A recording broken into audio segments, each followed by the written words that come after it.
Welcome to People Talking Sitting Down. The personal journey of doing this, because I think that, again, the business is a reflection of you and who you are as a person. How important it is for us to be centered in our values. I wanted to get into business to help other people. To serve is to love. To love is to will the good of the other. Showing that there's so much more than transactional business, that it's relationships and it's about people in life. And I think that's why God put me on this earth, is to help other people. And it just so happened that we were able to do that through coffee.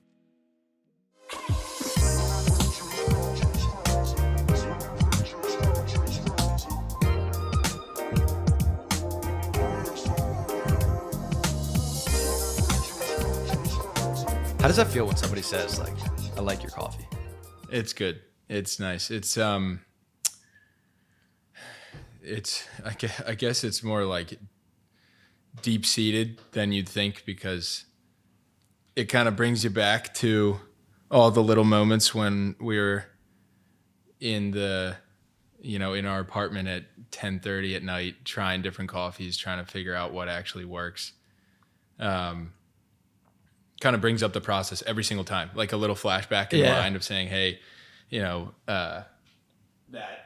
that means a lot more than you think. Yeah. So it's fun. So how many years in are you now? 3, 2019. So what are we in 20? Okay. So that's 4 on Black Friday. Nice. Yeah. Literally, I think the morning after Thanksgiving, woke up, launched the website, and I was like, just see how this goes.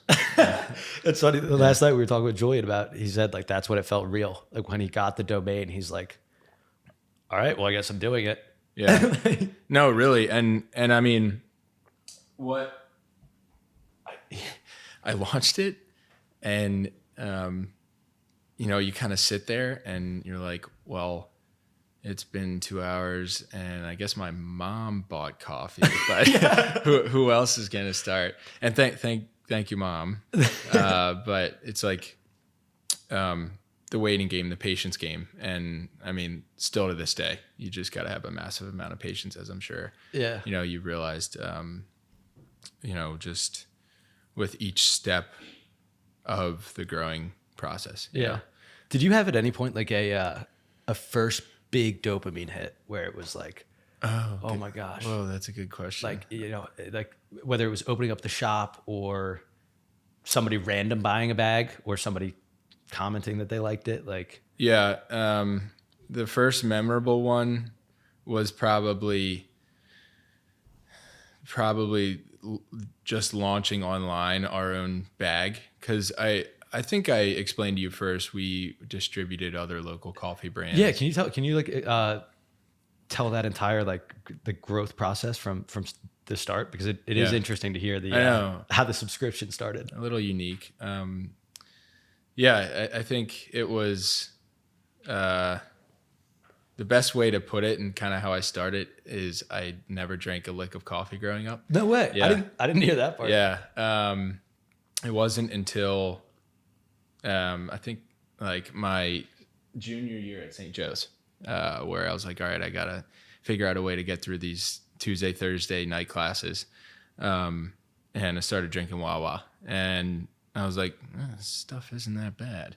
And from there, I was like, okay, I heard about this other coffee brand, I think it was La Colombe, who was either being served close to campus or on campus for an event. And I started drinking that. I was like, oh, this is actually like maybe a step above. Yeah. But I mean, still to this day, I'm not like an aficionado or anything, but,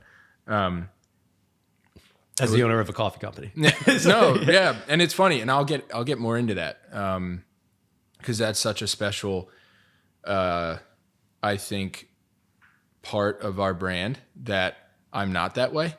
And that even though we care very much about quality, and we take a lot of time to ensure there's quality around our coffee, that's not what the brand's built on, which is a really cool thing. Yeah.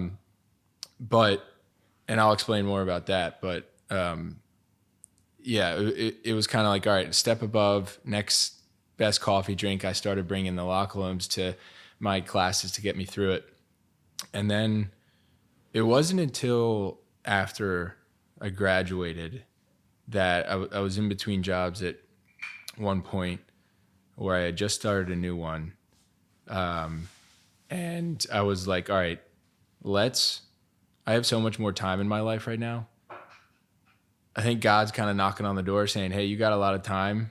Like, I want you on this world to do a little bit more, and let's use that time productively to help people. And that's kind of, I guess I didn't realize that until looking back on it. I was just kind of like, I had this time, I had this opportunity, let's make something of it. But what Dript has grown into throughout the process is really true to our values, serving others, building our community, delivering quality. That is what drove it at the very beginning. Yeah. Like, I have this extra time. What can I do to help people? Because I know, in life's tough. We have so much going on that, whether it be work, family, relationships, all of it could cause stress, and we could use free time somewhere else, right? Yeah. And into some negative things too.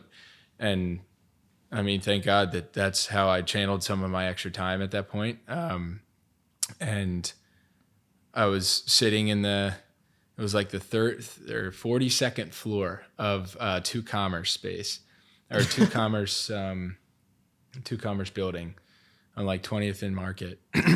And for the job I was working in at that point. And I was like, all right, I'm thinking of names right now. And it grew from trying Wawa to La Colombe to, I was jumping around trying all the different local roasters in Philly. Yeah. At that point, when I was at that new job and had that extra time, and I was like, why not do it for our own brand, right? Try to make a brand out of it, and put something online and be a part of the coffee community. So it was in that building at that time that I was like thinking about names. Did you have it? Yeah, I was saying, did you have a different name at any point? Well, yeah. I wish I kept it. I had a loose leaf, like 3 pages of loose leaf where I was scribbling names, like took up the whole page, took up 3 whole pages to do it. And all I remember, I was like, well, I love the shore. I kind of want to make a little bit like a brand out of that, or incorporate it. And I also thought of like the companies out there that are like Uber, Lyft, Shipt. Wow. And I was like, let's make something really, really defined and quick. So that's kind of part of it, part of the inspiration for that. And it's a great name. Whatever I would say to people, it's like, oh wow, and like you don't even realize the. And then when you see it, like you said, when Max was like, yeah, the colors, like the bag, it like all makes sense. Thanks, man. And it's one of those things that it's interesting because, again, we're going to talk a lot about your faith too. Like all these things coming together. Yeah. It just seems like there's been so many different steps along your journey that things have just come together. Yeah. And even from like the first batch of coffee. Right. And yeah, like I don't even think I answered your original question. Sorry, but it was at that point. When I made that name that we launched a website probably a couple of months after, and I started carrying these other coffee brands. And, we probably went a year or so after that, distributing via the subscription online, different brands around here. You'd sign up for a subscription and someone would get a different local roaster with each shipment to their door. And we went, a year and a half with that. And then COVID hit and I got to talking with my soon to be brother-in-law, Sal, who, when we had free time at the house when no one could do anything. Yeah. And we were like, oh, how cool would it be if we made our own brand of coffee, right? And, roasted it ourselves and created like 1 or 2 different labels that we could include in the subscription service. And it was like many iterations of conversations around that concept that eventually led us to roasting in Sal's mom's garage in South Jersey. Shout out Sal's mom. Yes. Thank you, Mrs. V. I always call her Mrs. V. She's great. So you had already had the subscription business yeah. pumping before then? Oh, yes. That is a very generous word to say pumping. It was, thank you. But it was alive. It was breathing. It was. There was a pulse online. And a lot of thanks goes out to family and friends who kept it going at that point, right? Yeah. And spread the word. Did a bunch of gifts during the holiday season, which helped us get off the ground. Yeah. And also signed up when I'm sure some of my family and friends didn't even drink coffee at that time. They were just being very kind. So that's awesome. We talked about that last night a little bit too with Julian about like when you start out on your own venture and to have friends and family that support and like what that means. And it really like for me, it's carried me. Oh yeah. Through it. And I mean, the amount of people, just even like we were talking about, like even having like a like on Instagram means a lot. Yeah. And it's like stuff like that. Yeah, I know. It keeps you going on those tough days. It does. It's so funny. And we've talked about that too, the tough days and the good days, and it can be up and down. But you're right. Just having someone say, I like the bag. I like the cup of coffee. Yeah. I like your picture on online on Instagram. I told my friend who was in the Philly area to stop by the shop, and like my uncle gave me a recent screenshot of that, of what they said, and it was like the best coffee ever. It's like little things. That's awesome. Like that. What have you experienced kind of, because it's different product based, right? Yeah. Relative to service, the service that you're providing and the experience that you're providing, right? So how do you find that incorporated? There's been so many moments, and there's been like, I mean, from the start, friends and family, just supporting, because I was so nervous to do it. And then once we did it, it was like, I think I saw you shortly after. I was like high on life. I was like, oh my God. Like, still, when anybody listens or comments or does anything, it's still like that pinch me feeling. But I had a moment the other night. I was telling you, I went to this dinner, and I was telling this guy about just doing kind of conversations in the mental health space and trying to raise awareness, things like that. And he said, thank you for your service. And I was like, what? Like, wow, that's really nice. But yeah, it was so, and I've never thought of it as like service, because again, as we're talking, like when you got here, I'm like, I'm so hyped that I get to have these conversations. It's the people who are coming here serving me in a way. You know what I mean? Like I'm learning so much from these conversations. I'm getting to meet so many cool people, to get inside your brain about how all this stuff works, like what your journey was like. Yeah. So to be able to like hear those words, it shook me in a good way. Good. And I was thinking about that too. I'm like, man, how far you have come, and the podcast has come since we were just talking about it at the bar at your club. Yeah, Fitler. Yeah, Fitler is really nice, and also very quick. Like a lot of kudos to you to have all that hard work you probably put and all the struggle through your head, and also the support you received, everything coming together in a matter of months where you can have Mark Jackson on the podcast. You know what I mean? Right. That's really great. So you should know that too, right? You should, because I've struggled with that before. I've struggled with being aware enough to appreciate some moments that were given along the way, of like realizing, hey, this has been good work. We're doing a great thing. We've made it to this point. Like, thank God. And you definitely deserve that. Because there are a lot of ups and downs, but you should realize that it's been pretty special to watch. So, dude, thank you. Yeah. It's been an interesting year. I never thought hosting a mental health podcast would be like kind of one of the worst things for my own mental health, just because it's okay. Well, talk more about that. Yeah. Cause like, believe me, I think that's and that's the thing is like, this as somebody who's going out there, it's like the amount of weight that is on, your shoulders. And now you have employees and things like that. And you have people that are counting on you. And it's, we're still in the earliest innings of this, but it's a journey, and it's funny that have you ever read the War of Art?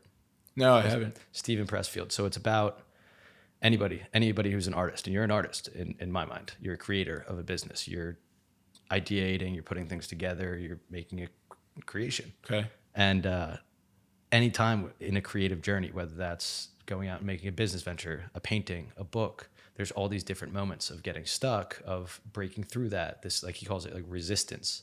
Things coming, like this is a Rick Rubin concept coming from the source. All these things, like how things came together. You know, it's just the universe helping you out with a couple different things. Yeah, yeah. But one of the things in that book is just about getting unstuck and how you do that. And there's so many different steps that like it's the same for everybody. Like when I read that book, I was like, oh my God, these are all like normal things. And I'm gonna give it to you, and yeah, please. You'll see the same thing. It's like, oh wait, I've dealt with all those same things. And one of the things that I think is funny, what you were just saying, is 3 loose leaf papers or pages, writing all the names. I did the same exact thing. Did you really? Like 265 names. Oh wow. That my boy Aiden, because the podcast was gonna be called The Healing Project, and that's why like the newsletter that I've sent out. Oh yeah, that's right. Via email. Yeah, has been called that. But my buddy Aiden was like, The Healing Project, I think it like boxes you in a little bit. Okay. And he's like, I'm just not in love with the name. And I literally had already bought the domain and everything. My heart was set on it. I wanted it. And he's like, hey, just like take 10 minutes and just write names and don't stop, whatever comes to your head. And that's exactly what I did. And then I would star the ones that I like. I'd double star the ones that I really liked. And I started reading them, the double starred. And I said, people talking, sitting down. He said, stop. That's it. No way. That's the one. And I was like, what great advice though. Like the concept of being boxed in a little bit, because you know, from a passionate guy to another passionate guy, like Healing Project, you had that going. I you know, I'd be going all in with it too. I'd do the same thing you did, right? But to have a piece of advice to you know, strategically make, just by way of the title, the name, strategically having the concept be more open. yes. Because even when we were talking before we started, how there's so many things you could build onto in terms of content, in terms of ideas, strategy, whatever it may be. That's awesome. You have that buddy in your life. Yeah. And that makes me think, like, is there any point in your journey? Because he's given me so much good advice. And one of the things was like, trust the people around you and let them do what they do best. And that's why Max, I'm like, dude, like anything that Max says or thinks or does, like, I don't want to get involved in it because he knows what he's doing, you know, and like trusting the people around you. So like, has there been any parts in your journey where either you've gotten any kind of advice like that, where it was like, oh, okay, or anything that has come from other people, any ideas or any little small things? Because again, even if it was early on in the journey where you didn't have like employees, I'm sure there's still so much help just with ideas, just with different things, you know? Yeah. Absolutely. And I could go on a list of people, of experiences that have contributed. I always think of myself as like a sponge. Like to this day, I don't know what I'm doing. I still don't know. I'll always say that. I'll always say that, you know, we're constantly learning. It's a funny way of putting we're constantly learning, and we're always learning throughout life. And, you know, whether it be business, personal, faith, you know, whatever it may be. And I'm a sponge in that, and kind of, I guess, taking in all of what I see here, experience, any suggestions, advice, any mistakes, thinking about it relative to my values in life, what's important to me and what's important to help this business grow and drive and continue a culture that we want to create that's really strong. But so there's been many different instances, but you brought up a good point of Max, and what I wanted to hit on was 100% team. Yeah. If I didn't have Sal and Lyle and everyone else on the team, we wouldn't be anywhere. Yeah. Right. So Sal putting in the work, you know, day one of roasting up all the different single origins that we tasted. Like we imported a bunch of different beans from different countries, and he had to roast them, and then we had to taste them at 10:30 at night, after work. And but like imagine if, I didn't have Sal, right? And he didn't put in that time and the work and the research and development at the very beginning to make the coffee a reality. Like we wouldn't be here right now, right? Yeah. Lyle, thank the Lord we had found him, and he approached us now a year ago. He started in October of 22. And he has been just an unbelievable blessing in terms of day-to-day operations, bringing his own ideas to the table, collaborating with Sal on all the back ends of things, operations, deliveries, whatever it may be. Derek, who's now on our sales team. You met Derek, that's right. Yeah. Derek's been an unbelievable help. And also he's helped me grow in ways that I didn't expect. Yeah. Tell me about that. Yeah. It's like, cause that's what I want to hear more about, is like the personal journey of doing this. Cause I think that, again, the business is a reflection of you and who you are as a person, and all of the, like when you read the back, actually, I'm just going to read the back of this. Yeah. So on the back of a bag, and we're going to get this like close up to the camera, we'll drop a shot in there. But Thanks. Born in the city and inspired by the shore, Dript Coffee operates with one mantra in mind: a rising tide lifts all boats. At Dript, owners Blaise and Sal strive to be that tide, one that lifts up customers and improves our communities, one coffee at a time. We aim to deliver fresh roasted, small batch beans straight to your door. All you have to do is kick back, drink our Joe, and ride the wave of the rising tide. Who wrote that? Combination of, I guess it was probably Melissa, Sal, Juliana, myself. That's incredible. Yeah, thanks. That was a cool little journey we went on in terms of creating like a succinct story in the back that could tell a good picture. But yeah, that encapsulates. You think perfectly. It does? Yeah, and it's written so well. And then on the side, our values: serve others, build our community, deliver quality. And that's like, it's just a different kind of company. Just being in the shop. It's again, like you can tell. One of the things that I noticed when you posted that picture the other day, and we're gonna get into all the exciting things happening for you guys, but everybody looked happy to be there on the back of the truck. And that's the thing, is like I always say, when you have a restaurant experience, when the waitresses and waiters look like they're having good days, it improves the experience. When everyone's stressed and anxious and like chirping each other, it like makes it uncomfortable. So like when you have employees that are happy, it changes everything. Yeah.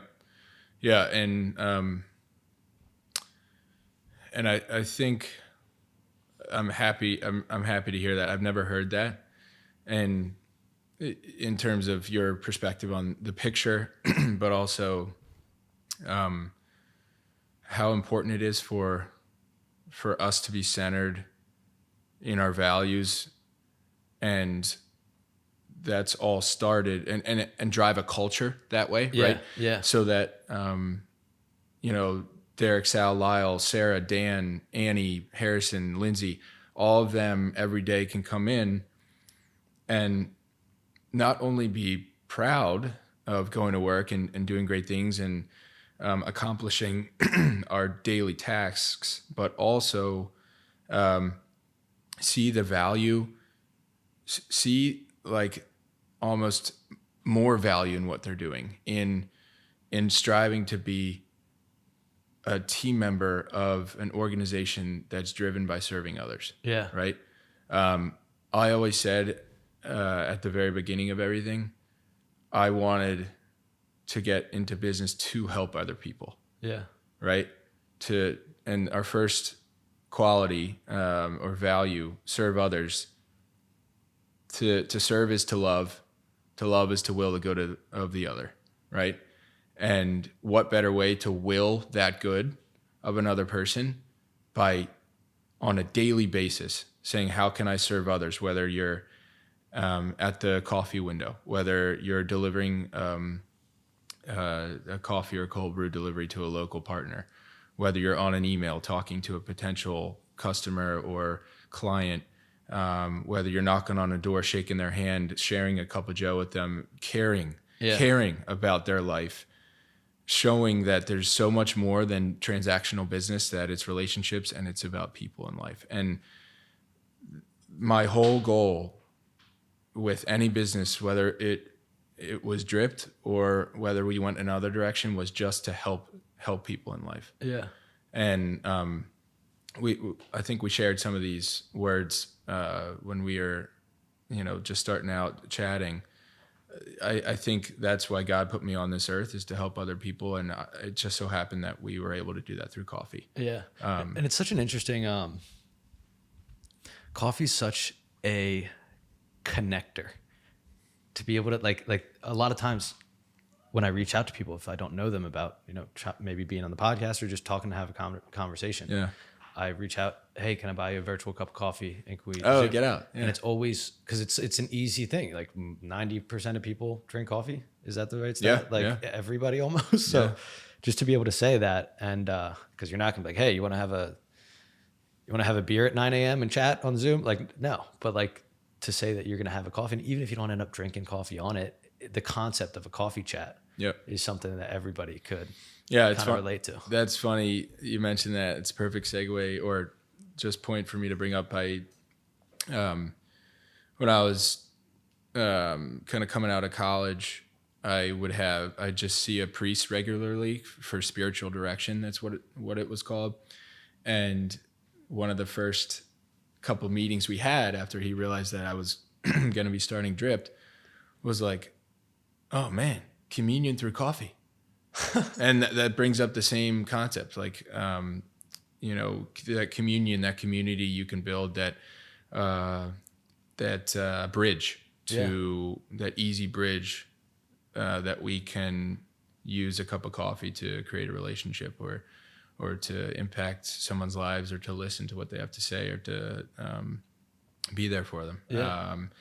Which, hey, the topic that you're driving this podcast with, if coffee can be used as a more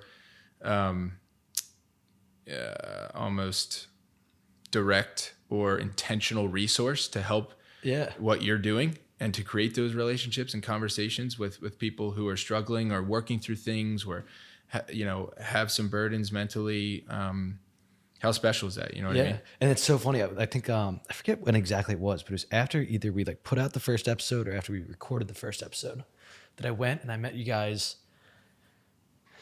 I forget what bar it was, but I remember starting to pick your brain about Dript, and I was like, I told you, I think immediately I was like, I want to eventually talk to you on the podcast and hear the story. And like when you said about serving others, like it didn't click to me like how it connected. And then once you started saying like, hey, if I can make something easier on somebody's business, I can take something off of their plate so that they can operate more efficiently. Or if they have an art gallery and having coffee in there, brings something out of people. I'm like, oh my gosh, like I never thought about it like that. Yeah. But it is serving others through coffee. And it's such an interesting way to put it. And speaking of the coffee, it's absolutely phenomenal. Thank you. Thank you so much for bringing this over. Yeah. This was when you brought it over and it was like hot. I was like, what? Like I had it ready to go in my little pot, which like, oh no way, not the best pot, but thank you. And I'm actually we're gonna take a quick time out because I'm gonna refill. Yeah. And please. Here, you want me to? So thank you. People Talking Sitting Down podcast, coffee, take one. Good throw. All right, what's up, everybody? Thank you guys so much for taking the time to listen to this episode with Blaise Connor. After we recorded, we actually decided to hold on to the episode for a little bit and partner on a bag of coffee. First off, thank you everybody for checking out the episode, and a special thank you to everybody who's followed along on this journey. We just crossed a year. Max and I are so appreciative of everybody taking the time to listen. We have a blast doing it. I hope it's fun to listen to. But the positivity blend with Dript coffee.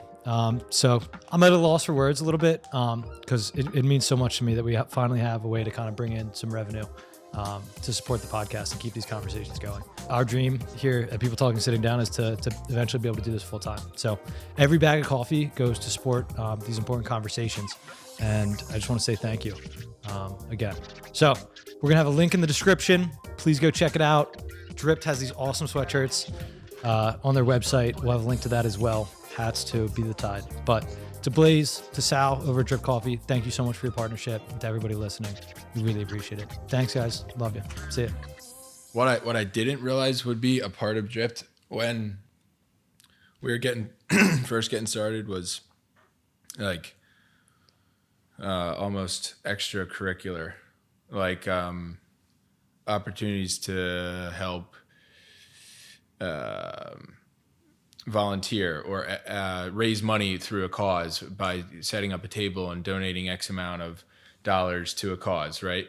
Have you found just through your mission and through what you're trying to accomplish with the podcast that you've had those opportunities yet? Or I don't know. Yeah, it's funny. I met somebody the other night that runs a program, like an after school program for kids and has mentors and stuff like that. And that's what I said to him. I was like, I wanted to try to get involved in something to be able to do a little bit more. And even thinking about just one of my ideas has been to have a banner, like a people talking, sitting down banner, and just sit out in Love Park and just talk to people. That would be cool. Ask them who they love. Ask them what the best part of their day was. Wow. You know, like whatever thing, small, big. And it's so funny. Like somebody asked, I went to a presentation and somebody asked, they had everybody write down note cards. What makes you happy? The talk was on happiness.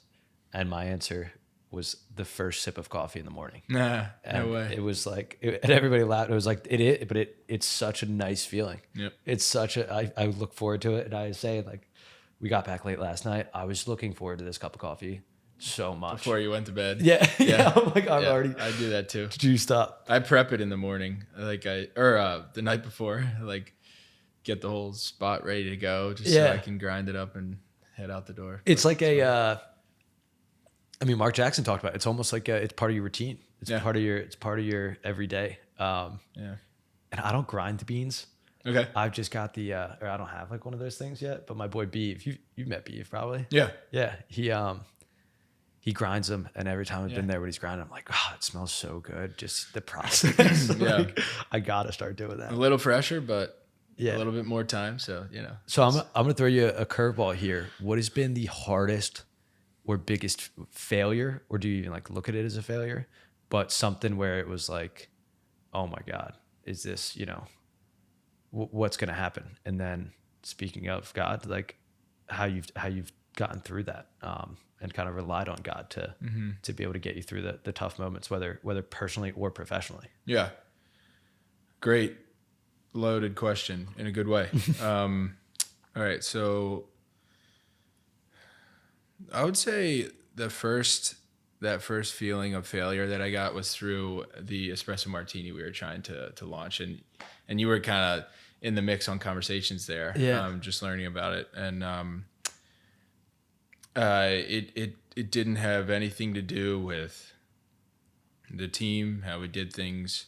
So what you were doing is just to lay it out for people listening, combining drip coffee with a vodka to make espresso martinis and batching it in kegs kind of to get it onto draft lines. Yes. And which anytime that I ever say that idea to somebody, they're like, oh my God, like it's so much better. That's so much more efficient. It makes sense. And it does. But like what ended up like kind of happening there? Yeah. For context, we have systems and already had systems in place to do draft lines for cold brew. Right. Mm-hmm. Regular cold brew, whether it be still or nitrogenated. So, still like coffee we're drinking now, or nitro, like a Guinness top that you have, like you have that head on top of it. So that's a big concept in coffee, and we have that down pat, and it's going really well. Still is. We have it on tap at the shop and everything. Because of that, we're like, okay. We know how to do the infrastructure. People love coffee. Espresso martinis are blowing up.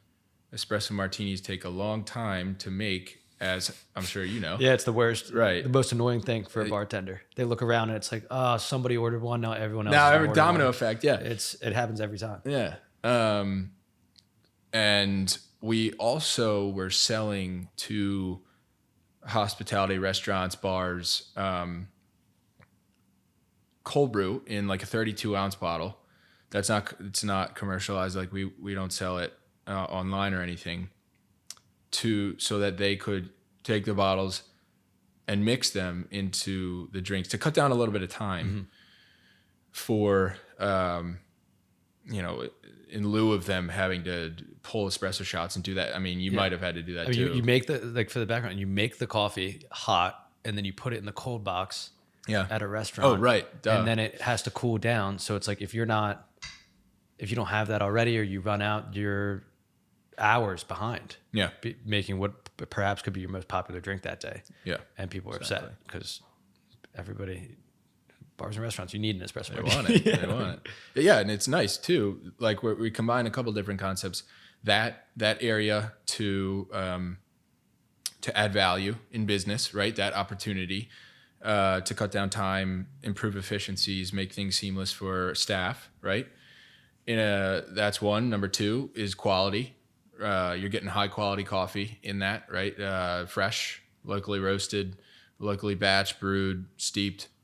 And then, the third part of it was really the implementation that we had to do, because we had a good vodka partner quality. We had, you got your good coffee. We already did, we made our own brown sugar Demerara syrup, right? Because the third component in it is like a sweeter substance that gives it a little bit of body. So we had the three components. It was a really nice drink. And we already had it on tap somewhere. It was at a local bar that we did a kegerator for, and we were able to make it work. So it was going well. And then the first non-kegerator account that we had that we were going to install it at, I'm just going to leave names aside. We got it hooked up. It was going well. And there wasn't a nitro head coming out of it, which is key in terms of expectations for a bar to quickly serve, have it be consistent. Mm-hmm. And that was really the last piece, that three structured piece in terms of implementation that we needed to nail down. And we just couldn't get it. Yeah. We just couldn't get it. And that was, as I said at the beginning, no one's fault on the team. That was really my lack of conceptually thinking it through, testing, and making sure it was ready to go before it hit the market. So at the end of the day, that was on me. And since then, we have figured it out. But I think a couple things came of that experience. Well, the vodka partner wasn't too thrilled with it because, right, they have an end client who they vouched for us to produce for them. Yeah. And we weren't able to follow through on that as quickly as we liked. So in terms of serving others, right, I felt like I let someone down there. I also felt like I let someone down on the client side of things, right? That's two relationships. Yeah. And our team works so hard. Sal, Lyle, everyone works so hard to make sure that concept could come to fruition, and they tried everything they could, and they were up so late, and there were late nights where we were trying to get this installed, and so many different moving parts that I'm so grateful for them for doing, and they deserve all the credit in the world. But there's like three people, right? People in my life, that's all that matters. Yeah. And so in terms of the mental side of things, right? And in a quote unquote failure, that was hanging on me so hard. Yeah. And were you like, were you mad? Were you angry? Were you disappointed? Were you just like, what do I do? Like, what do you, like at that point, because it was such an exciting opportunity. Yeah. For that goes well, and all of a sudden things can take off. Exactly. You never know. Exactly. Like how, and again, the season, like, and then to have such a big opportunity, just kind of like, not even slip, but just not go the way that you planned. Yeah. Yeah. Like, and And there's two responses I had to that. Hindsight is 2020. Yeah. In what we could have done right to then scale it and make it more successful for the business and a more profitable part of the business at the end of the day. So there's hindsight 2020, but then there's the side of what you learned from the experience and what was a failure. And looking back at it now, right, and going through the period of, it wasn't really that, but like a heartbreak almost, if you want to say it, or a disappointment, like you mentioned. Yeah. That's probably what I felt like.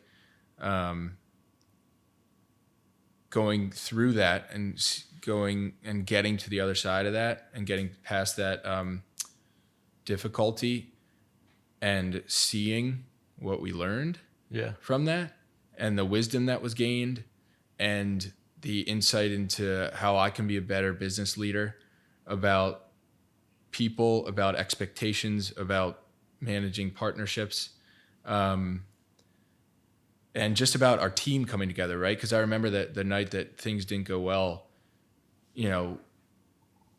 we just had this moment where everyone came together and apologized a little bit, even though it wasn't really necessary, but came together as a team and say, hey, look, we're moving forward.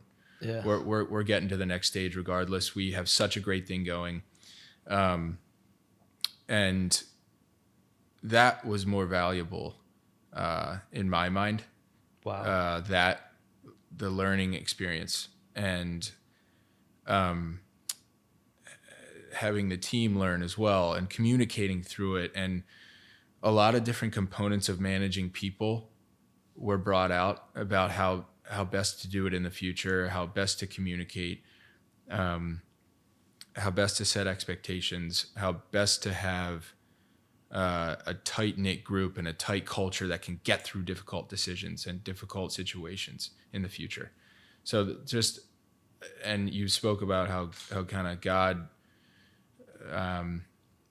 whether it be was in this situation or helped me through, he puts crosses in our lives so that we can have that after the post cross experience, or during those tough situations while we're holding the cross. He puts those in our lives so that we can learn from it. And so we can get a little bit closer to him and a little bit closer to Jesus' suffering. Although all things considered, I know that was very, very small relative to so many other people's situations in life, so many struggles that's going on. But relative to your own and relative to the business, and that's another thing through all these conversations, hearing about everybody's, different difficulties, journeys, highs, lows. We're all living in our own little world at the same time. And yes, we're all together, but the hardest thing you've ever gone through in your life is the hardest thing you've ever gone through in your life. Doesn't matter what anybody else has gone through. Doesn't matter. Like that's one of the things that I always it's one of the toughest things I think to say to somebody when they're struggling is like, well, it could be so much worse. Well, thanks. Like this is the worst thing that I'm dealing with right now. And Sure. I mean, it's like everybody's got their thing, and for you as, like you said, a business leader, first off, like such an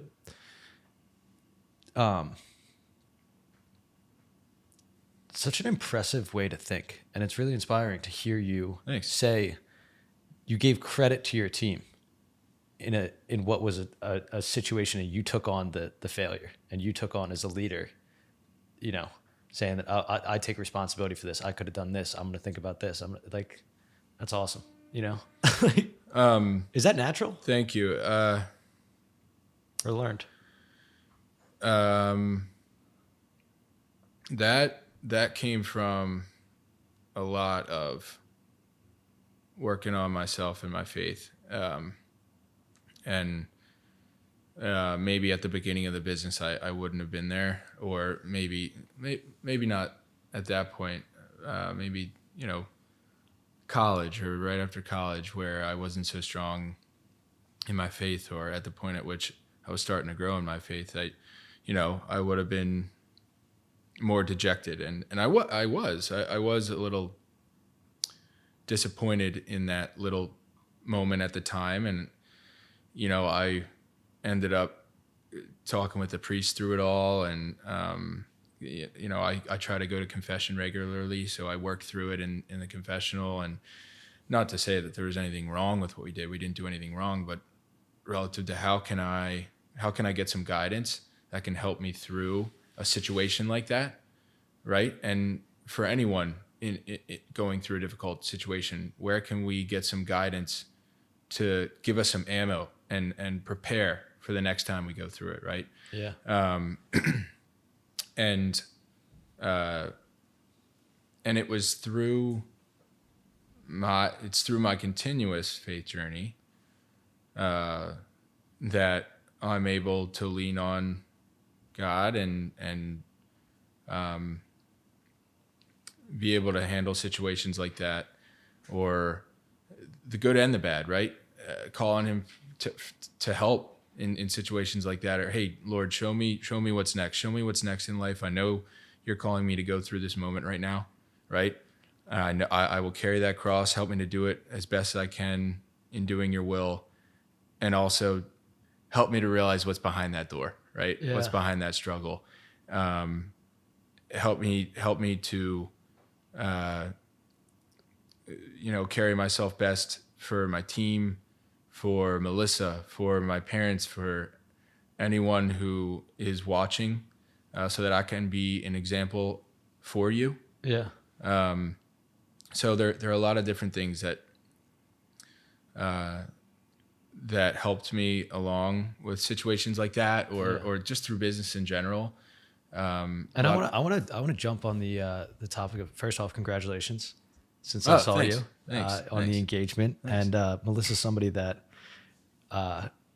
obviously means a lot to you, but I just love and just love seeing people in love and seeing you look at her. It's just like, there's something, like, I've been around you guys, and just like there's something that you can tell with people when they have a great deal of respect for their partner. And that's always what I've gotten from the both of you from the time that I've been around you. But Thanks. How has she helped you in this journey? And what has that meant? Because it's a crazy time to be starting a business, working full time, also in a serious relationship with the person that you want to spend the rest of your life with. Yeah. You know? Yeah. Thank you for that and noticing it. And to answer that question, she's opened my eyes to a lot of different sides of life that I otherwise wouldn't have been exposed to. I think, let's first, you were talking about how there are multiple things going on in my life right now that could indicate, and what I struggle with actually is saying, like, all right, where am I spread too thin, right? Where can I be more present? Where can I be relative to everything that's going on? Where can I have better relationships? Where can I serve others in different sleeves in my life, right?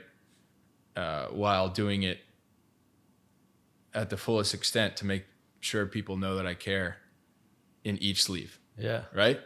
And that's not easy to do in one lane. You know? And it's my cousin, who you should have on this podcast. He's trying to get into the NFL, long snapper. No way. Yeah. Where did he play in college? Evan. He was at UMass and then did a PG year at Duke. Nice. Yeah. I had explained to him, I'm eventually going to answer your question about Melissa, but all setting the table for it. I explained to Evan that, I'm struggling with kind of feeling spread thin. He's like, dude, you just got to change your perspective. And I think that's a big part of struggles in life, right? Looking at it in the perspective of, that's a cross we got to bear. Yeah. Instead of, shucks. And I know that's so easy for me to say, right? Because I know there's so many different things people are going through, and it shouldn't be a blanket statement, because you got to work to get to that point. Mm-hmm. And I fully respect difficulties, challenges that people have in their lives. But for me to realize that what I changed my perspective to was it's a blessing for me to be in this position, right? God has put these opportunities, not obstacles, opportunities in my life where I can make a difference for him, and where I need to put my fullest ability that I can into each of those sleeves in life. And Melissa has pushed me incredibly to be better in each of them. And I might not even have known it at the time when she tried to push me. Maybe she didn't either, but challenging me to be a better man, better in social situations, thinking of others when I may not have been, and I didn't realize I wasn't, being a little less selfish in certain situations, and just being more intentional about how I can go about my life on a day, taking more responsibility as a man. Yeah. Right. Well, we're given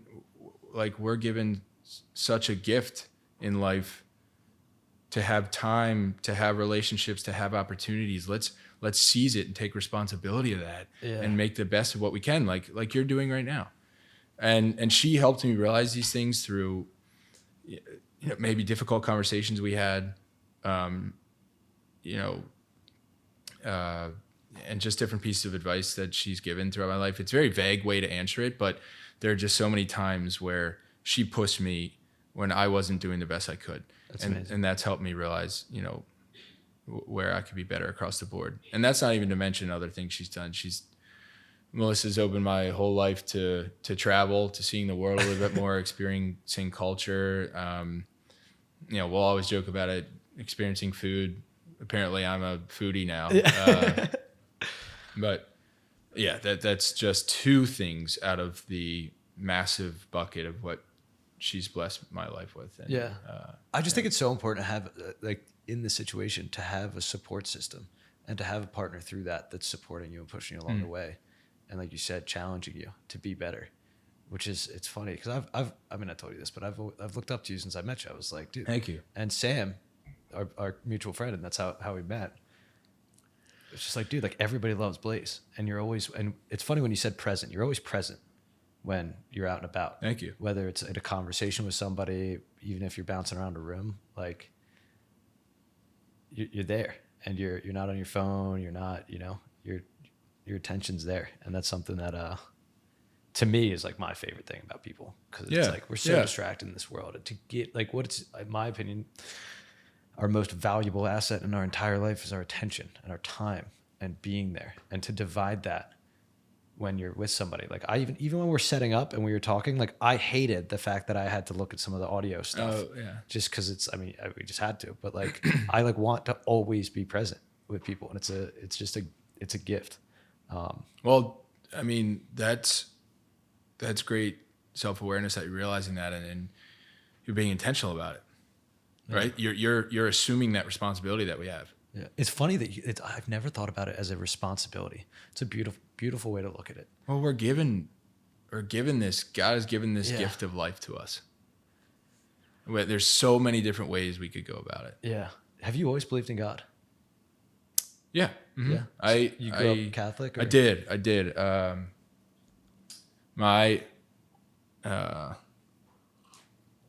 In terms of role models, my parents. I was the oldest of 5 kids growing up. And we go to mass every Sunday, and they'd take us there, whether we would put up a stink, whether we would make a scene in church. They would be there Sunday in, Sunday out.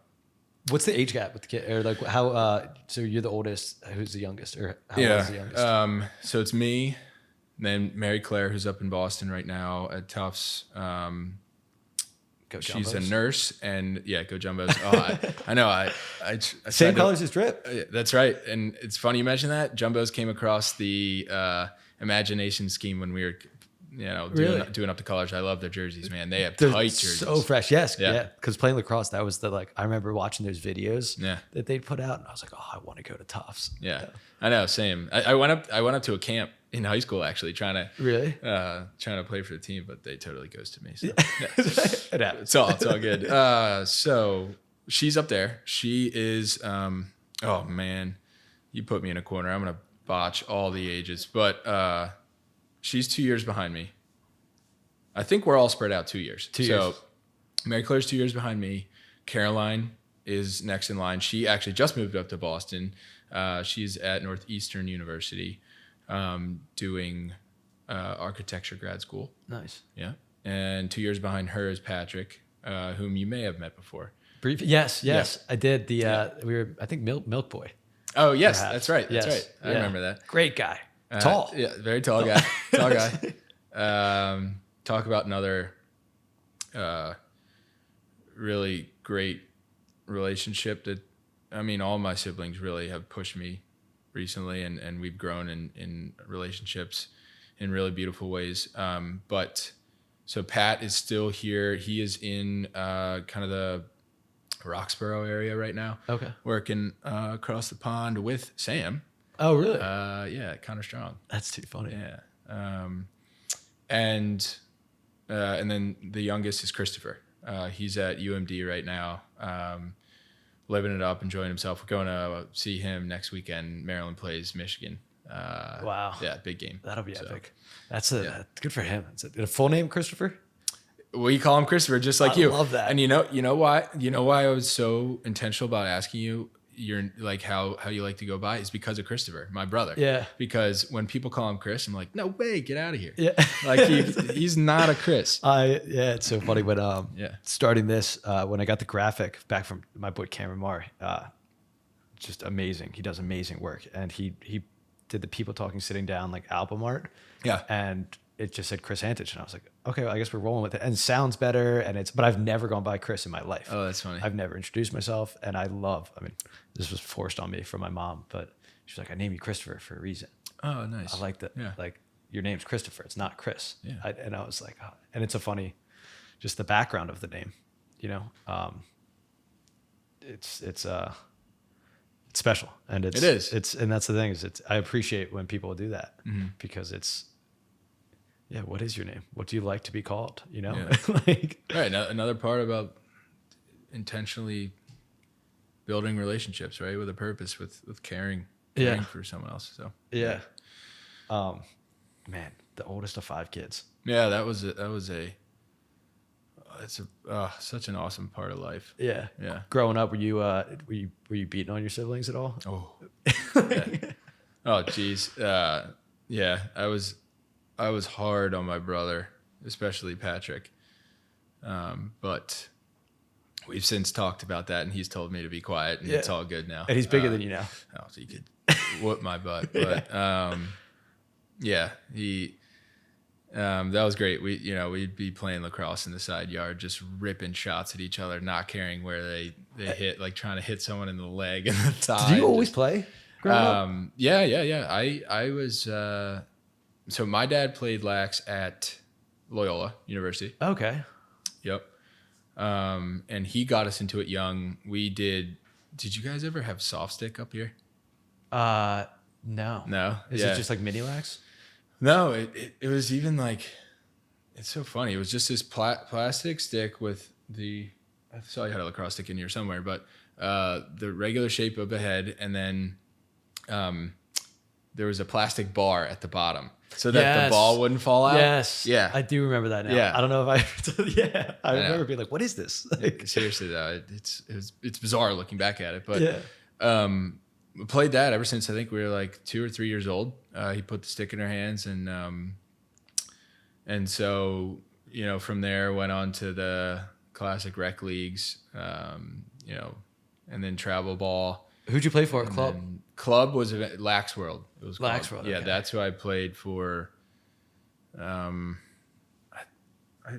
There's a team you might know, Crabs. Yes. Yeah. Oh my God. Yeah. I tried to I think I played with them for like a year in 8th grade or freshman year, and then it just got ridiculously political and beyond that, like just the pure and raw talent that they had. Yeah, they lined the sidelines of D1 programs, but Lax Road was the go-to, and still have buddies to this day who played in the team with me, and a lot of high school buddies too. And you said, so Loyola Blakefield, right? Oh yeah.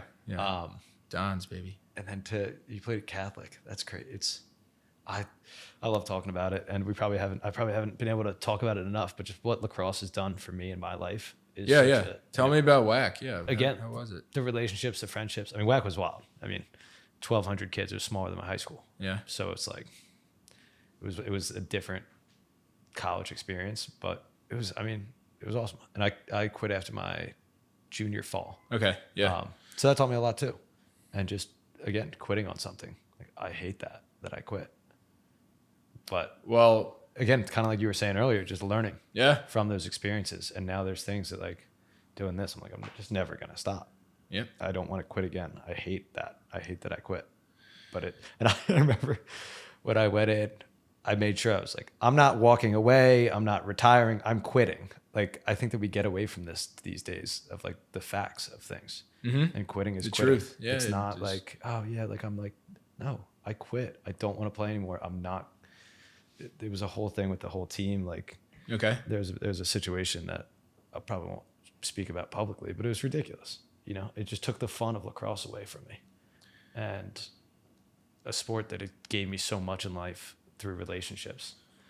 Because I was just there to have a good time. Yeah, right. At the end, right. I mean, 17, 18-year-olds going into college just trying to, get after it on the field and have a good time. What was it like at Catholic? Was it Well, I was St. Joe's. Yeah, wait. So Sam, I got connected through the whole Catholic crew because of all the boys from Loyola. Like, I don't know if you ever met some of my buddies, but Vic, Bennett, they all went down from Loyola and played at Catholic. I would go visit them, and then got linked up with like Jack, Colin, Sam, all the crew, and to the point where I'm just kind of in that crew now. And did you play at St. Joe's? Guys, club. I ran the club team. Yeah, but not D1. I've always looked back on that. I didn't really push myself enough. Do you regret it? No, not now, definitely. Because again, there's a reason why I didn't play, and if I played, I might not have been close to Melissa, right? Where we became friends at St. Joe's for 4 years. If I played, I might not have made the friends I did on the team, or I didn't even think of this until now, gotten the privilege of learning how to manage a team, manage people, to the point where I probably learned some of the values inherent to Dript, right? Yeah. So yeah, I always look. It was funny story. I was actually, I said I was going to Providence in Rhode Island for like 3 weeks. I was set on going to Providence, and trying to try out and walk on for that team up there. And then something in my mind was just like, never mind, Dad, Mom, I want to go to St. Joe's. So no way. Yeah, it's funny the butterfly effect of that. Yeah. Do you remember who the coach was up there? At Providence, no. I remember that was a school I wanted to go to too. No way. Was because their locker room, they had just gotten a beautiful new locker room. They've got an awesome field. I read up about the town that it was a party town, and I was like in high school. I was like, this has got everything. They had like the movie theater style film room, and I was like, this is it. This is the spot. They got all the goods. Yeah. It's so funny thinking back. Like in high school, you would email coaches, like to try to get their attention. It's like you're marketing yourself at least I was at like a young age. Yeah, you're a sales rep before you even knew it. Right? Yeah, exactly. I know. I think back about that too, like the emails, and you'd be like, am I being rude following up with this guy right now? I still think about that. Yeah. Oh, believe me. When do I follow up? Yeah. timing. So outside of like what you're doing at Dript, which is, I mean, it's mind blowing to me that you handle all these things. But like, you're working full time, and I would love to hear a little bit about what you've learned in the industry that you work in and how it's impacted how you handle relationships at Dript. Yeah, that's a good connect and a good question. So I help run a wealth management team at Morgan Stanley. We're out in the Berwyn area. We manage money for about 40 to 50 families, high net worth families that we're very close with. It's very intimate relationships that we have. I started out as an intern in college with this team, Andrew and Keith's team out there, and we were in Center City. And I would kind of come in a couple days a week and help them through various like prospecting, organization, different sales, kind of organizing at their Center City office. And it grew into post-college. I joined their team full time and basically was a salesman, for lack of just to be blunt. Yeah. Trying to create relationships and bring in new assets and new money and really show our value to investors and how we really made it a point to be white glove, high service. You call, we pick up after one ring. And that's where it all started in terms of how I went, how I learned different values and assets about how they run their business and how we do it to this day.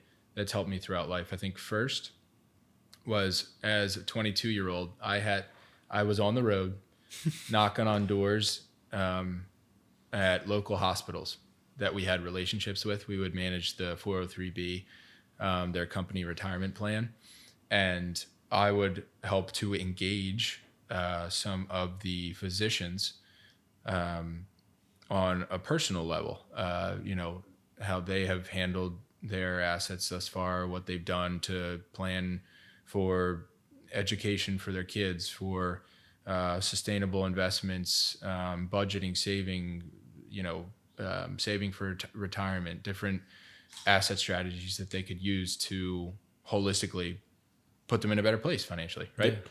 Yeah. Now, I was 22 years old.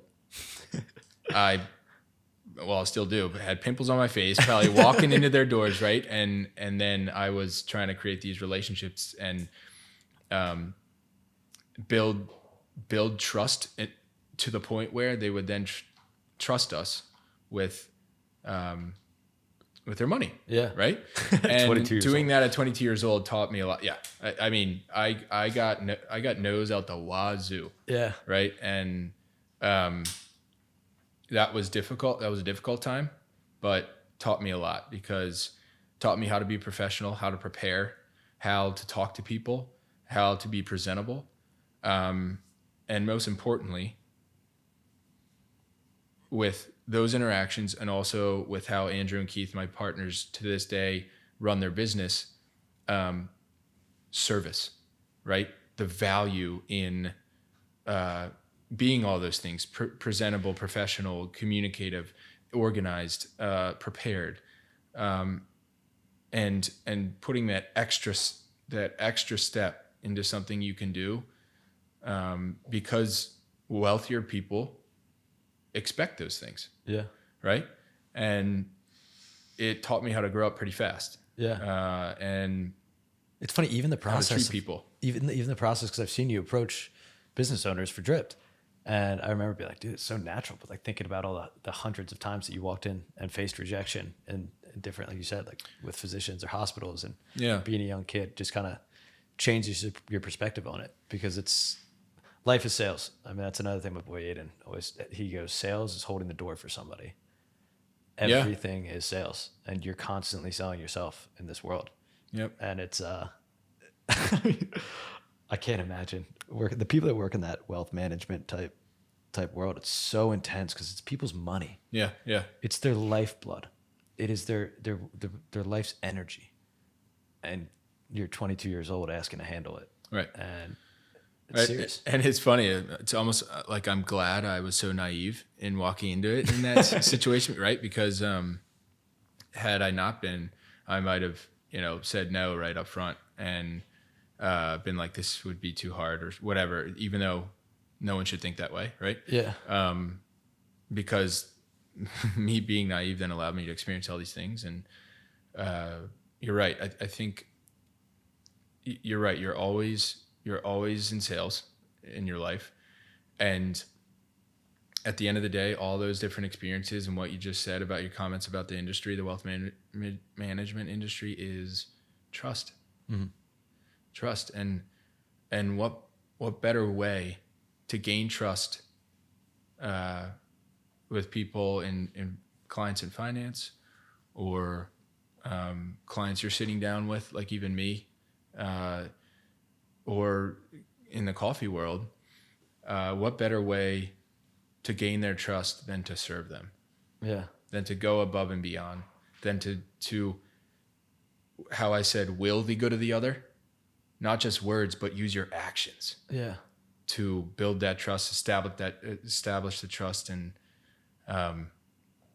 that I think that's where you end up finding success in relative terms about your job or your calling, is that trust and that relationship. Yeah. So that's where I learned a lot of different values extensively. Yeah. And it's funny, before we started recording, you're talking about like the power of weak ties. And that's something that I'd never heard it put that way, but it's fascinating to think about, because you said, you're like, even if you had a class with somebody in college and you reach out and ask to get connected with a mutual connection or something like that, it is so powerful. Yeah. And that actually just happened to me with a job situation where I reached out to somebody that I worked with briefly, and I don't even know if we had ever like one-on-one had a conversation.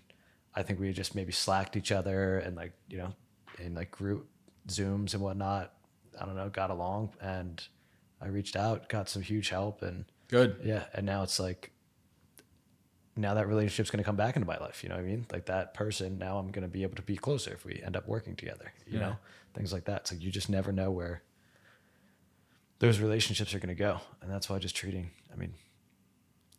try not to like preach on here, but just treating people well, I think is just, it's like safe. It's the best thing that we can do. And it's like, why not? Yeah. It's a silly way to put it, but it's just like, what are you getting out of being an ass? And like, I can only say that because I have been. I was like, and I know that, and it's that reflection to be able to like, all right, I don't want to be like that anymore. You know? What made you change? A lot of people, a lot of love, a lot of forgiveness, a lot of looking myself in the mirror and just not liking the person that I was. Oh, right. I know you have something you say in the mirror every time. Yeah. The man in the mirror? Or yes, what? Oh, yeah. I stopped. I need to start doing that again. When you get what you want, and you struggle for yourself, and the world makes you king for a day. Just go to the mirror and look at yourself and see what that man has to say. For it isn't your father, mother, or wife whose judgment upon you must pass. The fellow whose verdict counts most in your life is the one staring back from the glass. Some people may say you're a straight shooting chum and call you a wonderful guy, but the man in the glass is only a bum if you can't look him straight in the eye. He's the fellow to please, never mind all the rest, for he's with you clear up to the end. And you've passed your most dangerous, difficult test if the man in the glass is your friend. You may fool the whole world in your pathway of years and get pats on the back as you pass, but your final reward will be heartache and tears if you cheated the man in the glass. And that, another one, I probably ate it up like 7 times here, but like he sent me that poem, and I just like, it like stopped me in my tracks. And he said that a mentor of his had it in his office and passed it along to him. And then he passed it along to me. And I've been trying to pass it along as well, because it's being able to look yourself. And now I'm finally at a point where I can look myself in the mirror and be okay. Good. But awesome. Years ago, no, not at all. Like disgusted with myself in every way. And that's something that I look back and I'm grateful for that experience. I'm grateful for that, again, for those failures. I'm grateful for those lessons. And back to what really got me through those personal tough times is people, love, support, a mom, like family, everybody, friends. There's an endless list of people that helped me get through that kind of stuff. But being able to get over those hurdles is something that, again, that's kind of why this is built the entire way that it is. Yeah, really. Because people talking, sitting down. Yeah, and it's just like, why again? What have people dealt with in life that has taught them lessons? Because I've always said, like, I learned so much better from failures than success. Because success happens, you might not know why you succeeded. When you fail, it's clear as day.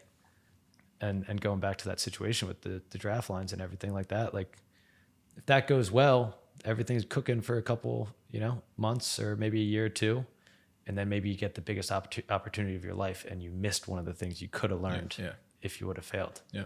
And hearing that that's exactly how you looked at it is funny, just because it's true. It's life. There's ups and downs, and and also it's being able to get, because it's tough to get to the point where you can have that perspective post event, right? And I'm so happy to hear that you had that support and that foundation in your life with people that power helped maybe rewire or reframe how you were looking at things, and they helped you get to that next chapter in life where you then could look back and reflect and learn. And it's there are a lot of different paths you can take when you're in that struggle situation. Yeah. And it's just beautiful, the grace that you experienced, that I experienced, just in a minute example of the draft lines, but how we were fortunate enough and blessed enough to come out well on the other end, Yeah. And to your point, I think it's so important for people who are going through those struggles, maybe, just have one conversation with someone. Yeah. And it's funny that one of the parts that I was so excited to have you on here is that the way that you talk about God and your faith is so, like, chill. And it's it's special, because I think a lot of times it's such a touchy topic. It's probably just as touchy as money for people. Sure. Where it's like, oh God, one of these Bible bumpers, or like one of these, things like that. And it's like, it doesn't need to be like that. And the way that you've always spoken about it when we've talked is so casual, and it's never been a forcing it on anybody or anything. It's just, this is the way that I think. And this is how I get through life. And this is my relationship with God. And it's something that I've been so nervous to talk about here, because I don't want people to, like, honestly stop listening because of that. Okay. Which is something that I need to get over. And because I've hit my knees every night since starting this, almost every night, like since starting this. And there's no way that God hasn't had his hands all over this. Yeah. And there's been way too many things to happen for there not to be some higher power. And I always say, like, I don't care what people believe in. I don't specifically say my perspective on it is just like politics. Like, you gotta say, like, well, they got something right in a different religion or a different area. They're onto something. And I think that part of the struggle with religion is the people that, like, refuse to be open to other ideas. Yeah. Mm-hmm. And I think that that's a really hard thing, because everyone's got whoever it is, whatever that higher power is to you. And again, that's why, like, I really like the word universe, because it's a little bit more universal to just say, like, again, everybody can have their different beliefs, but there's something I think people need to believe in. And whatever that something is, whatever name it goes by, like, if it's helping you, it's helping you. And that's fine. Yeah. And that's again, the way that you've approached it has made me more comfortable to talk about it. Awesome. These guys, and I'll shout out another guy who was one of a huge piece in me getting over my nerves about starting the podcast, is my friend I was introduced to, Dominic Fusco. Okay. And he's a fitness content creator on Instagram. He hosts a podcast, and he's gone through some incredible life battles, especially recently, dealing with a cardiac arrest, and made it through. And at our age, yeah, God bless. Running a mile in Texas in the heat, and again, something with his heart, and who knows what's going on these days with young people and their hearts, because it's happening often. compared to how it used to, or at least getting covered more. Yeah, you're right. But he's just such a good guy, and he's always posting on Instagram about his faith, and not doing it like over the top, but just mixing it in. And I think that's such a beautiful way to do it, because no matter what, you read some of these passages, and I haven't opened up a Bible yet. I've got the app. A guy had it in here. Oh, which one? The whole Holy Bible. Oh, okay. But my friend Jim Diorio, who was in here the other day, got me onto it. And I'm just like, I get the notification every morning, and it's a nice little breath of fresh air. Yeah. It's a positive message, and it's always like spot on too. Yeah. There's wisdom in those books. And again, I would love to, like, one of the things I want to do eventually is read the Bible, the Quran.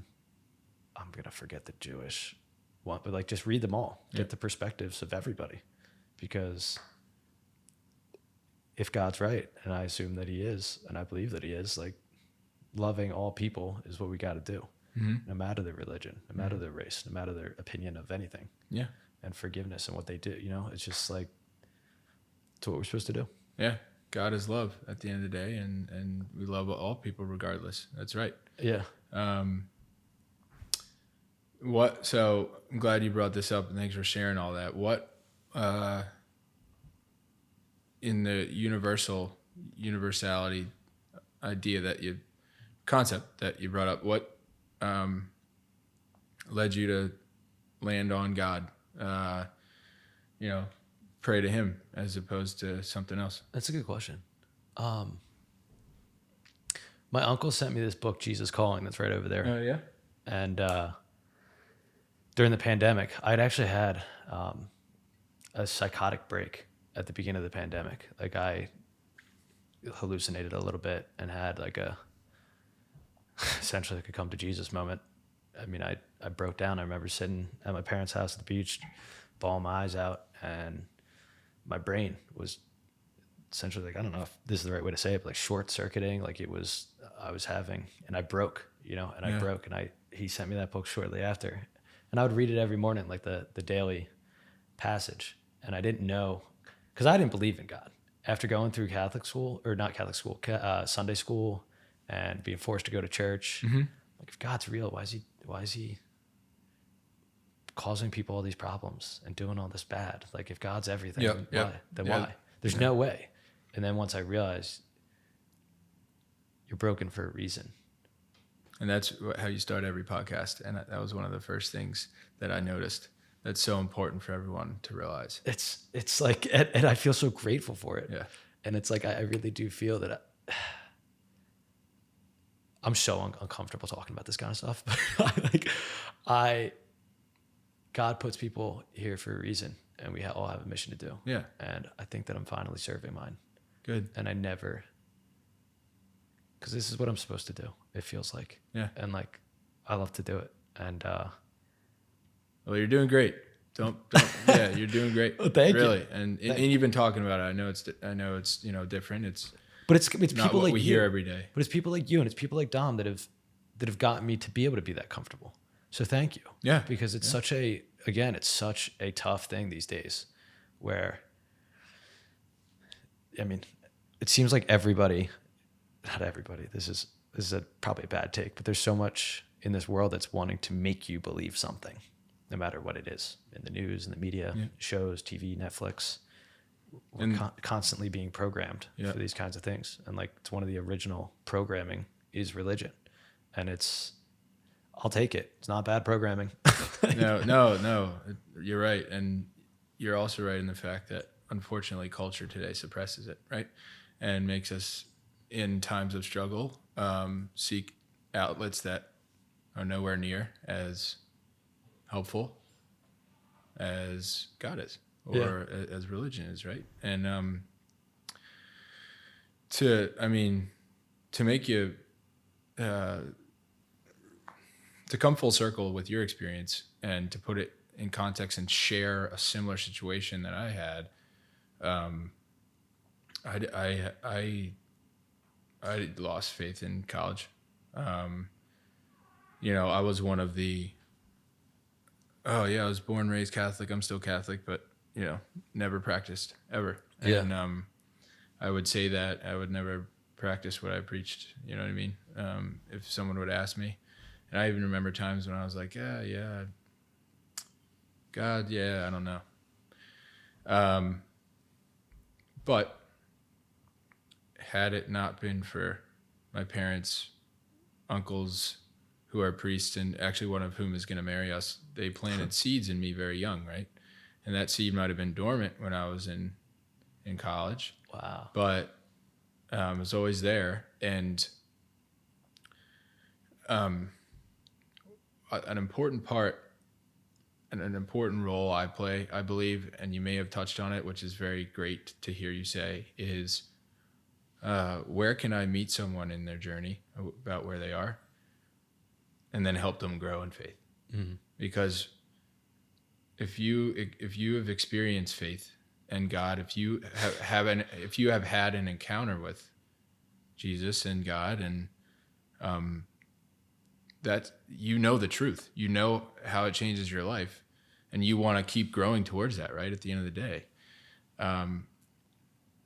that meeting someone where they are and walking along the journey to help them grow, that's so critical, because in today's world, you mentioned it, the Bible bumpers or jumpers or whatever you said, it can be difficult for people it can be easy for someone to be immediately turned off by that. Right? Exactly. And it is. Yeah. And if someone were to say, I talked about this with my uncle 2 days ago or 3 days ago, if someone were to have said when I was in college, you got to be religious, you got to be faithful, you're not being a right Catholic, you got to do this, you got to do that, I would have been gone. Yeah. Right? I would have been so gone. And since college, there were instances in my life that someone or something met me where I was and walked along the road with me, right? And didn't say it's when they met me, they didn't say, hey, it's black or white. You don't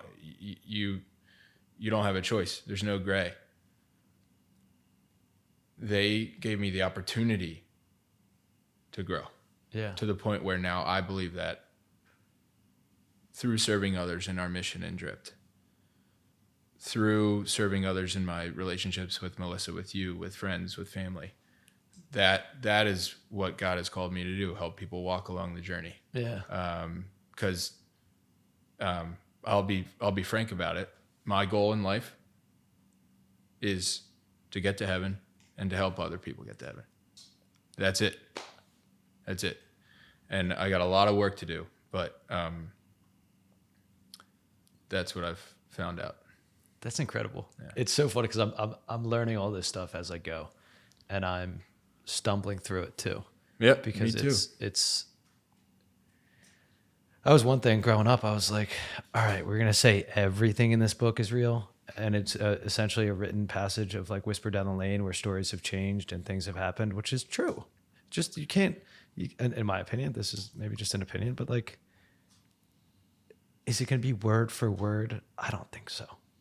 I just think that would. I just think it would be a ridiculous thing to think. But the concept and the purpose and the meaning behind all of it is what it's about, And it's like, yeah, if it's not 100% fact or 100%, like it's the purpose. And once I got over that, like stopped taking it so literally and just started taking it for what it is. And like I said, those little passages, like, I don't know, those things hit me some days where I'm just like, and it's, I've switched. I've gone in and out of having things. Like I've got the Daily Stoic right there. So I used to journal, do the Man in the Mirror, and then read the Daily Stoic. And now I've started to do the Jesus Calling book again. Awesome. And it's like going back and forth through different, there's another thing Tom says, like seasons of life, like having those ups and downs. For me, I'm a very extremely, extremely chaotic person. And I go all over the place sometimes. So like I need that. But one thing that has been rock solid in this journey has been my faith in God and his help. And I mentioned it before, just I'm always asking to like be a vessel for whatever it is that he wants. Yeah. And give myself up to God. And I never thought I'd say that. And it not only feels good to say, but it's also like, feels good to live. You know, it's finally started to be an actual part of my life, which again, like you said, not being forced on you. You have to experience it yourself. Yeah. I think you do. Yeah. My uncle's, when he sent me that book, it just hit me at the right time. Yeah. You know, he didn't say you have to read it. He wasn't checking in if I was reading it. He wasn't this, he wasn't that. And the same thing that Jim DiOrio has done for me. It's like, we go back and forth. It's not a, you know, in order, because it is a turnoff. And it's something that I think, have you noticed at all that I think religion is like, or like faith in God's back on the come up? Yeah. I've had conversations with that about that with my uncle. It was, again, 3 days ago. There's a resurgence. Yeah. It feels like that. Yeah. People are talking, and it's, I think it's directly related to everything going on in the world today, because when there's struggles in the world, you know, there's wars going on that we are not, I mean, I don't want to say a part of. I mean, obviously we're not like there, but like, I think the stress of the world in this universal concept where everything is one, because that's what I believe, that we're all one, either being or thing that is living life through different lenses. I think we're all getting stressed out about the chaos that's happening. And when that happens again, I think we talked about this a little bit last night with Julian, but like breaking society, just like the way that I said, like I had a break and that come to Jesus moment. Yeah. Maybe that's what's happening to society, is we're going to be broken so that we can, you know, get to this next path. And like, I don't know what that is. I don't know enough about the Bible and what all these passages like actually say about the story of everything. But it does seem in this world, and I've always been like a huge technology guy, but like, it seems like we're about to take a step in the whatever is going on or whatever's happening, like whether it be aliens or anything, like whatever's happening, it seems like something's happening. Yeah. And it's been stressing me out. So I know, like, I'm sure other people have been stressed about it. Yeah. And I mean, to your point too of, unfortunately right now, the world and culture is a scary, a lot of it's a scary place, right?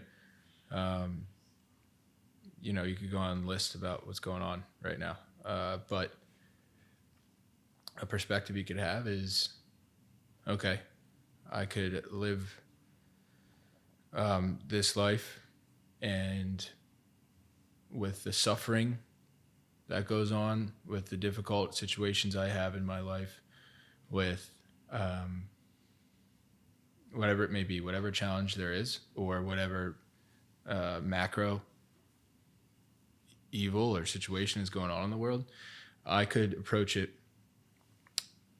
and complain about it, you know, hoot and holler,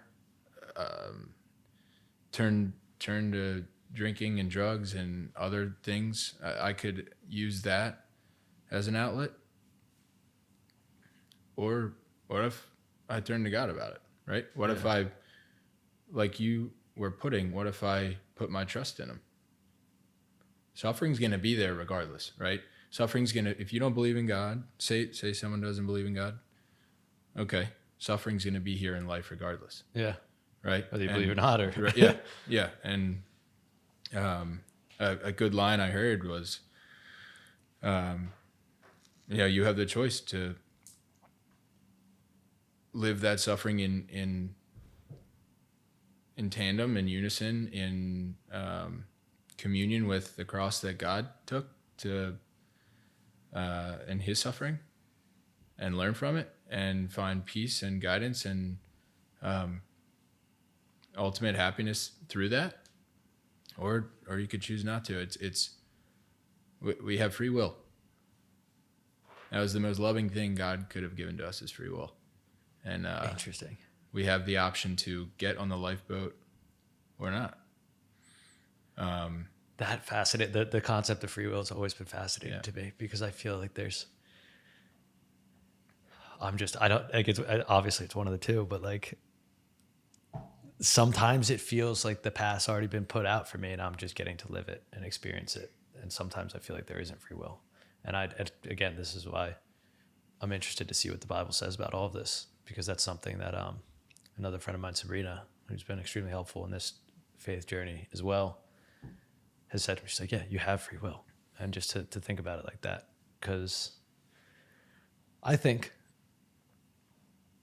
everybody, and we're all just trying to get through this life, no matter how it is. And then again, back to like the mental health side of things, everybody's just trying to do something to deal with the crazy prison that our mind lives in.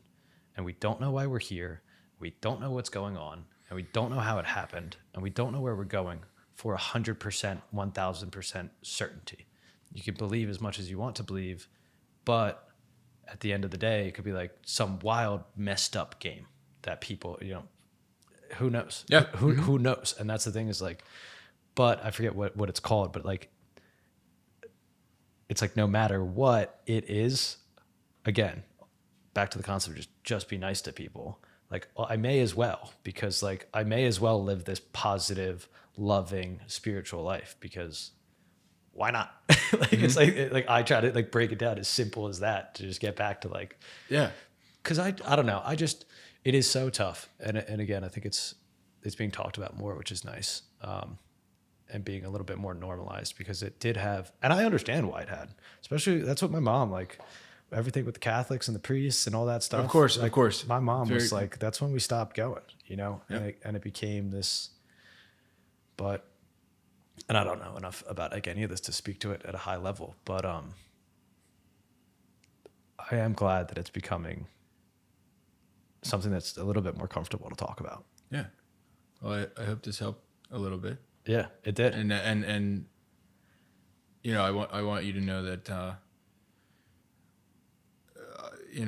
bringing it into your business is a big leap of faith, for I guess pun intended, right? It's but and I want to do that as well for my business. I tried to put together a set system of values that they are based off of love, the Judeo-Christian value of love. Yeah. As I explained, but making it more prominent that it's faith-based, and putting, if I'm willing the good of the other, what other way to do that through the love of God, right? And having us be a vessel, like you said, as a business. And my cousin is going through it and totally transitioning her business for the development of young women to be faith-based. And she prayed about that for multiple years and struggled through whether she really should make that jump. But there's a reason why we have that in the back of our mind and why God put it there, right? Yeah. It's a responsibility of mine, I believe, to continue growing that.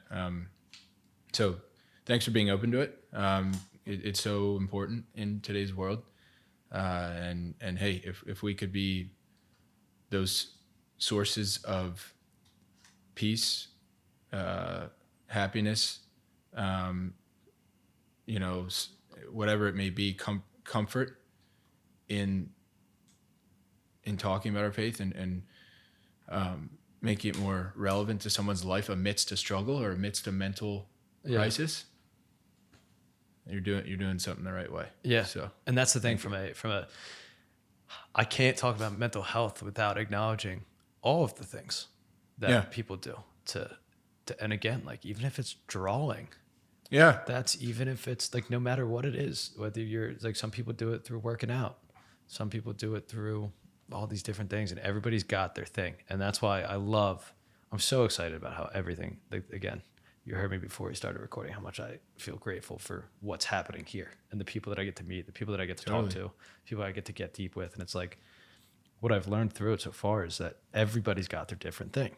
And it's amazing that it all comes back to just like trying to find something, I say, like, that can ground you in this world. Because I think that I'm so confused by it. I've always been, like, since I was a young kid, I was asking my mom, and like, there's the typical young kid, like, why is the grass green? Why is the sky blue? Like, but like, I just remember being like, no, but like, mom, but like, why? what? Yeah, like, what's going on? Like, what? Like, I have like poetry written about like space and stuff like that at like a young age, and thinking if there's anything looking back at us and what is going on, and like why I'm in my head, who am I, what am I, like all of this stuff. It's so confusing. It's the most fun.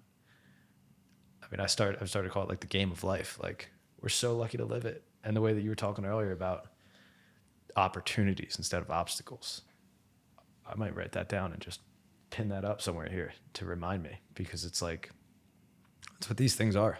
These struggles, the ups, the downs, the sideways, it's all an opportunity. Yeah. And I feel so grateful for this opportunity. And back to, again, the topic of mental health. I haven't really asked this yet on any of these, but like, how are you doing? How's life? Doing well. I'm great. Like, I don't know. Let's talk about the week. I don't know, right? Let's put it in perspective. I don't know. Just for context, it's kind of like on a week-to-week basis.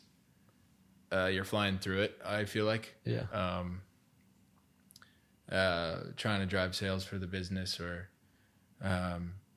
Melissa and I are taking a big step in getting married and starting the marriage prep process. Yeah. Talking through that. I had a couple meetings this week. Have one down the shore tomorrow. We're headed down there. Prepping through for this, on my drive. Yeah. My drives to and from work, working with clients at work. There's a lot going on, so it weighs on you a little bit. Yeah. Sometimes I feel like, man, these weeks are just spent grinding. And part of me, recently, some of the quote unquote bad or negative things during the week weigh on me a little harder. But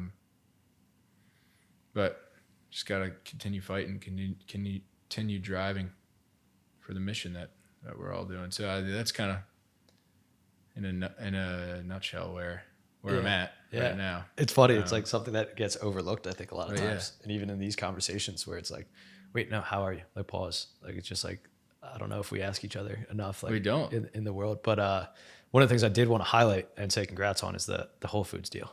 Thanks. So for you to get your coffee in Whole Foods, when I saw that, I was just like, yeah, like you did it. You know what I mean? Like that's a huge, huge step. Thank you. So where are things headed? Where are things going? Because I saw the shipment up to New York. Yeah. All good things. And geez, that Whole Foods process took 3 years. I'd gotten in touch with someone, I think it was right before COVID hit, and then COVID hit, so everything stopped. And it took 3 years. We're now thankfully kind of kept the communications going, and we're in 5 around the area: Center City, South Street, Cherry Hill, Marlton, and Princeton.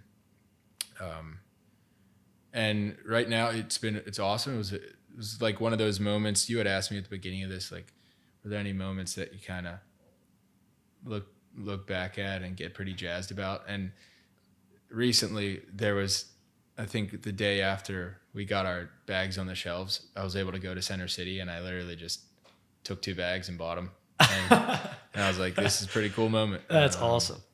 So that was special.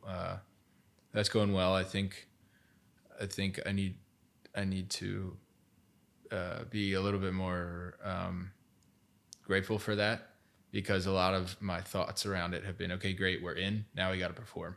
Now we got to stay in.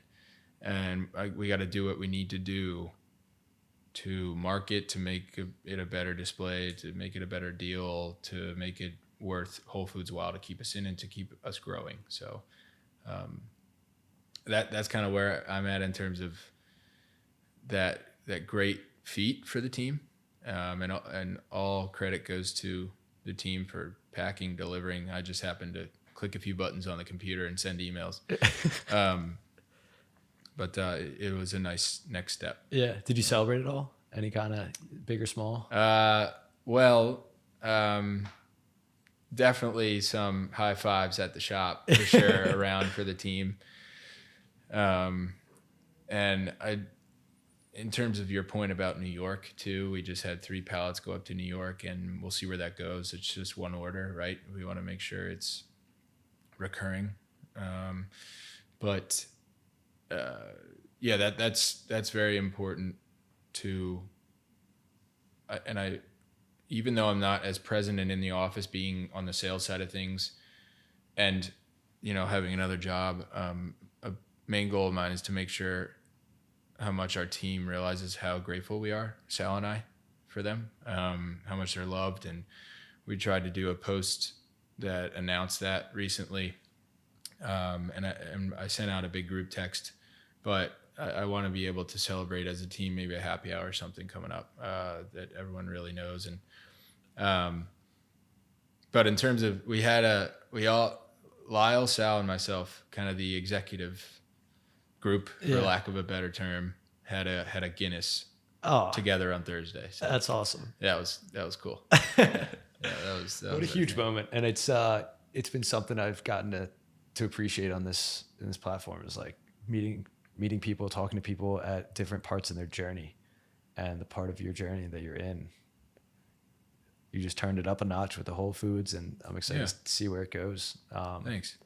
But as far as like how anybody listening could support, so we're gonna link all of this stuff. Is the subscription still running? Yeah. So if you go online, drinkdrip.com, we have you could buy the bags for single purchase. Okay. Or you could buy them on a subscription basis. Okay. But hey, stopping by Whole Foods wouldn't hurt either. Could you drop those 5 locations again? Totally. We got Center City, Philly, which is the Fairmount location. Okay. South Street, Philadelphia. We have Cherry Hill, New Jersey, Marlton, New Jersey, and Princeton if you're up towards central New York area. So awesome. Well, my goal will be for one person listening to snap a picture at Whole Foods. Thanks, and tag us, and we'll get it moving. But appreciate it. Blaise, thank you so much for coming today. Yeah. Thank you for sharing. Was a lot of fun. Sharing this journey. It's been a blast, and I can't wait to see where this goes, because the coffee's unbelievable. Yeah. Like I said, I was so stoked after drinking Trader Joe's for the past couple of weeks. I was looking forward to this real cup of coffee. So. Yeah. Well, let's keep it coming for all your other episodes. We can set something up. Yeah. So you're fueled. But I did want to thank you both for giving us, me, our team this opportunity, because you put a lot on the line, like opening it up to me relative to, NBA players and other podcasters, really who have great reputations. And thank you for giving me the opportunity to be a part of this and part of your journey. And I hope I can be helpful in any way, making introductions like we talked about, some different ideas. Yeah. But I want to work together. Fan. Yeah. I want to do it. I've been snacking on this idea because you did the partnership with the Clock and Running guys. Yeah. And those guys are unreal. Yeah. They're hilarious. Aren't they? So I want to try to figure out some sort of people talking sitting down bag. And, because again, I could go on and on about the coffee, but the espresso martinis, man, grabs vodka, the cold brew, not bad. Yeah, but however we can help, and just a big thank you to you and Max and everyone listening. Yeah, dude, the people listening. I thank you for being here. I thank everybody listening. Outside of that, I'm trying to think of what else, other links, anything else that we can put in there. We're gonna figure something out. We'll get the reel going. Max is cooking on it. So sweet. Yeah, but Blaise, thank you so much. Thanks, and it's funny when you think about La Colombe. You drop La Colombe. I can't wait till you top them. Yeah, there you go. One day. Yeah. God willing. You'll be back in here to talk about it. Yeah, there you go. Thanks, dude. Thank you. Appreciate it.